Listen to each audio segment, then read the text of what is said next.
And what a beginning. Julian, you want to tell us what you're making in Fort St. John with your truck and your union when you get your welder bee pressurized? I'm going to close my ears so I don't hear this. How much? $105 to $110 an hour. Not a bad start. Ain't it? Not a bad start. And we're working on getting the rate to continuously go up. We're looking for another rate increase pretty soon here. Okay. Hang in there. Let's now meet Dan Mott. Now, Dan Mott is, as many of you heard earlier, is the chair of the Canadian Apprenticeship Forum. He is also, you may not know, the chair of the Construction Industry Training Organization, which is one of the vehicles that we're using here in British Columbia to ensure that we have an industry-driven system. And as well, he is the president of a very successful electrical contracting company in BC called Mott Electric. Now, Dan, your grandfather, your father were tradespeople. They were journeyman electricians. I guess you just kind of fell into this thing. It was just kind of part of your DNA, right? Well, that would seem like the, I guess, the logical route, but I needed a job and needed a job fast. I was spending too much money skiing and not working, so I found a job in the paper, an electrician's helper for a company called B.C.s Electric, and phoned them up and sort of talked my way into the job that I sort of knew something because of the last name and actually knew absolutely nothing, but at about $1.20 an hour, I was able to move it to $1.60 after a couple weeks because I was able to show them that I had some hands-on aptitude and an interest in the trade, and from there it carried on and didn't go to the family business because of family businesses and so on for about probably 8 years before I wound up at that door.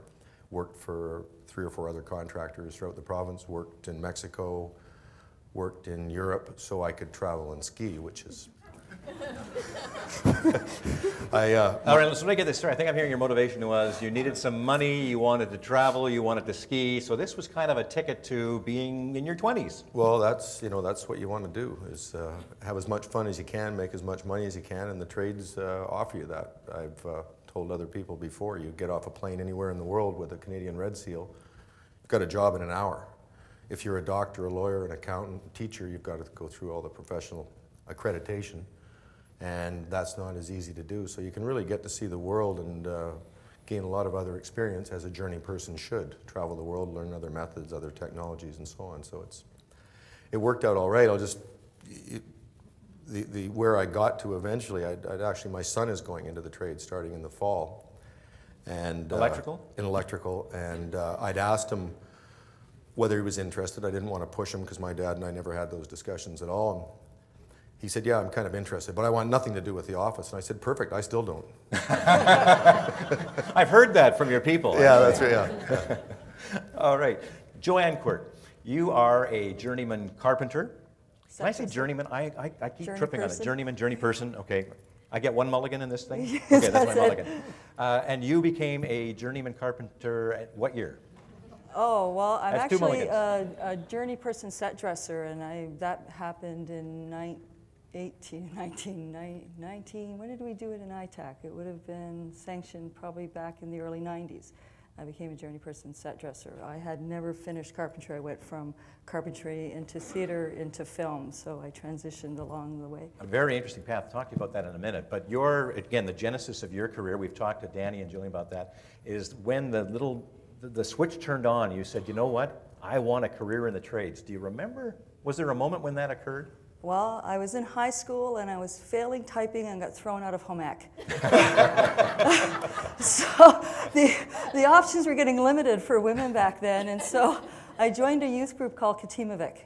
And Katimavik put a hammer in my hand, and lo and behold, I was actually good at something. And so that's how I got into the trades. And I got out of Katimavik, and they were doing incentives to get women in trades back in the early 80s. And so every time I went to the EI office, they said, hey, why don't you try this? And so I went into carpentry and took women in technical trades, and then I took ELTT construction trades, and then carpentry. So I kept going back to school so that I could have some competition against the guys, because I'd go in there and I hadn't had any previous training in my childhood. No one gave me a hammer. So going back to school and getting that foundation programs for me opened the doors for me, or I would never have had a door opened, I think.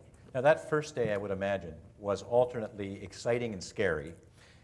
Exciting because you were, well, tell us, was it exciting and scary? It was terrifying. Oh. I was the only woman on a crew of 150 men. And, you know, I was 19 years old, and, you know, the hard hat helped because they didn't realize I was a woman. So that helped.